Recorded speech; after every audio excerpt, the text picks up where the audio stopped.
കേരളത്തിന്റെ ടൂറിസത്തിന് രാജ്യാന്തര പ്രശസ്തി വളരെ മുൻപേ ലഭിച്ചിട്ടുണ്ട്.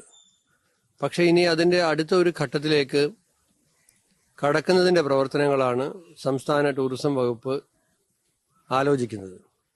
അതിന്റെ ഭാഗമായിട്ടാണ് be a Malayali for a day, ഒരു ദിവസം മലയാളിയാകാൻ ലോക സഞ്ചാരികളോട് നമ്മൾ അഭ്യർത്ഥിക്കുകയാണ്, ആവശ്യപ്പെടുകയാണ്.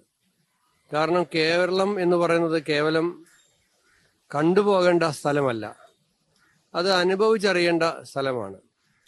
കേരളത്തിൻ്റെ പ്രകൃതി ഭംഗി, കേരളത്തിൻ്റെ ഭക്ഷണ രീതി, കേരളത്തിൻ്റെ വളരെ സമ്പന്നമായ കലാ പാരമ്പര്യം, കേരളത്തിൻ്റെ ആർട്ട് ക്രാഫ്റ്റ്, ഇതെല്ലാം ഇവിടെ വന്ന് നേരിട്ട് അനുഭവിക്കുക എന്നത് ഒരു സഞ്ചാരിയെ സംബന്ധിച്ചിടത്തോളം അവർക്ക് അവരുടെ ജീവിതത്തിൽ ലഭിക്കുന്ന വളരെ അപൂർവമായ ഒരു അനുഭവമായിരിക്കും. അപ്പോൾ അതുകൊണ്ടാണ് ഈ എക്സ്പീരിയൻഷ്യൽ ടൂറിസത്തിന്റെ ഒരു കാലത്ത് അനുഭവവേദ്യമായ കാര്യങ്ങളിലേക്ക് സഞ്ചാരികളെ അവരുടെ ശ്രദ്ധ ക്ഷണിക്കുന്നതിന് വേണ്ടിയിട്ടാണ് ഇങ്ങനെ ഒരു ക്യാമ്പയിൻ നമ്മൾ ആരംഭിച്ചിട്ടുള്ളത്.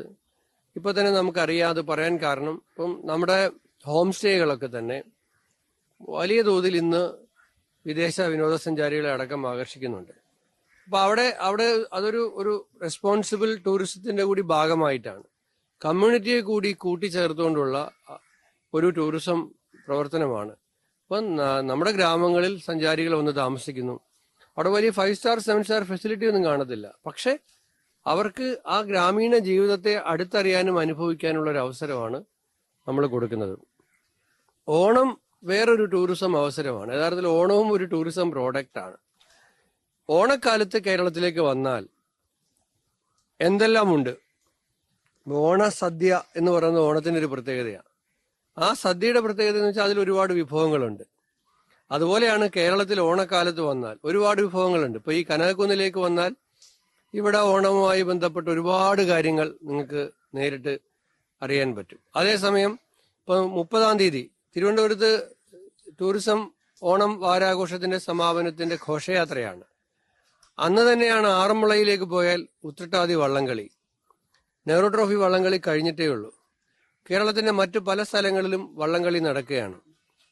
നാളെ തൃശ്ശൂരിൽ 4-ാം ഓണത്തിന് തൃശ്ശൂരിൽ പുലികളിയാണ്, തൃശ്ശൂരിൽ തന്നെ കുമ്മാട്ടിക്കളിയാണ്, ചില സ്ഥലത്ത് അത് കരടികളിയാണ്, കടുവാകളിയാണ്. അപ്പൊ പുലികളി കാണാം, കടുവാകളി കാണാം, കുമ്മാട്ടിക്കളി കാണാം, കരടികളി കാണാം, വള്ളംകളി കാണാം, വള്ളസദ്യ ആസ്വദിക്കാം. അപ്പോൾ ഓണത്തിന് കേരളത്തിലെത്തിയാൽ ഇതെല്ലാം നിങ്ങൾക്ക് അനുഭവിക്കാൻ കഴിയും. അതുകൊണ്ട് ഓണം ഒരു പ്രധാനപ്പെട്ട ഒരു ടൂറിസം അട്രാക്ഷനാണ്. കേരളത്തെ ലോകത്തിന്റെ മുമ്പിൽ, കേരളത്തിന്റെ ജീവിതത്തെ ലോകത്തിന്റെ മുമ്പിൽ മനോഹരമായി അവതരിപ്പിക്കുന്ന ഒരു അവസരം കൂടിയാണ് ഓണം. പിന്നെ അറിയാലോ, ലോകത്ത് ഇത്രയും സെക്കുലറായ ഒരു ആഘോഷമില്ല. ഇത് ഒരു മതത്തിൻ്റെതുമായി ആളുകൾ മാറ്റി നിർത്തുന്നില്ല.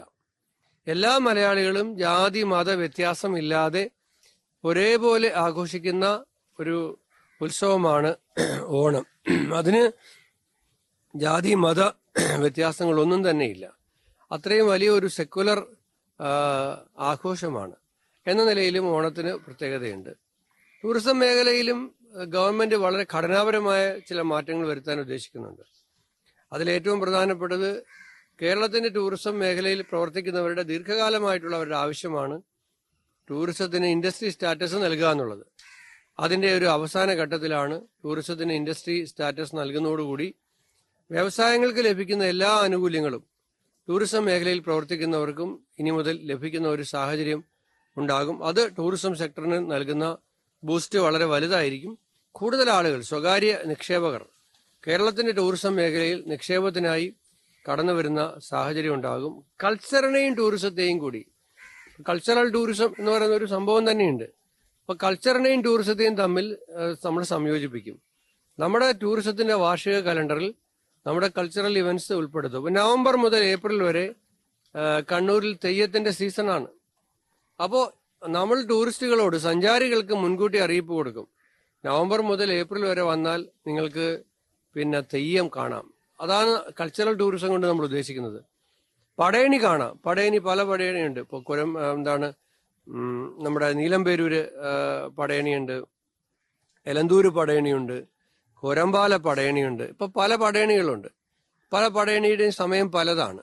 അപ്പൊ ഇതെല്ലാം ടൂറിസം കലണ്ടറിൽ തന്നെ ഈ കൾച്ചറൽ ഇവന്റ്സും കൂടി നമ്മൾ മുൻകൂട്ടി അറിയിച്ചുകൊണ്ട് ആളുകൾക്ക് കേരളത്തിലേക്ക് ഇതൊക്കെ കാണാൻ വരുന്ന ഒരു സൗകര്യം, കൂത്ത് കാണാൻ, കൂടിയാട്ടം കാണാൻ, ഓട്ടംതുള്ളൽ കാണാൻ, കാക്കാർശി നാടകം കാണാൻ, തോൽപ്പാവക്കൂത്ത് കാണാൻ ഒക്കെയുള്ള അവസരങ്ങളോട് ഇത്രയും റിച്ച് ആയിട്ടുള്ള ഒരു കൾച്ചറൽ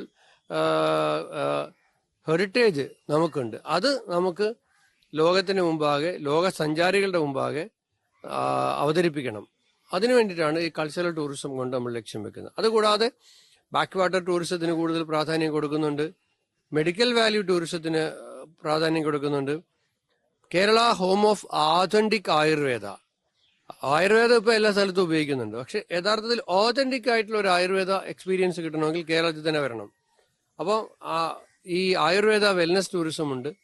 അപ്പൊ ഇതിനെല്ലാം പിൽഗ്രിമേജ് ടൂറിസം ഉണ്ട്. ഇതിനെല്ലാം നമ്മൾ അഡ്വഞ്ചർ ടൂറിസം, കേരളത്തിൽ വലിയ സാധ്യതയുള്ള ഒരു മേഖലയാണ് അഡ്വഞ്ചർ ടൂറിസം. ഇതെല്ലാം നമ്മൾ കൂടുതൽ പ്രോത്സാഹിപ്പിക്കുന്നതിനും കൂടുതൽ നവീകരിച്ച് അവതരിപ്പിക്കുന്നതിനുള്ള പ്രവർത്തനങ്ങൾ നടന്നുകൊണ്ടിരിക്കുകയാണ്.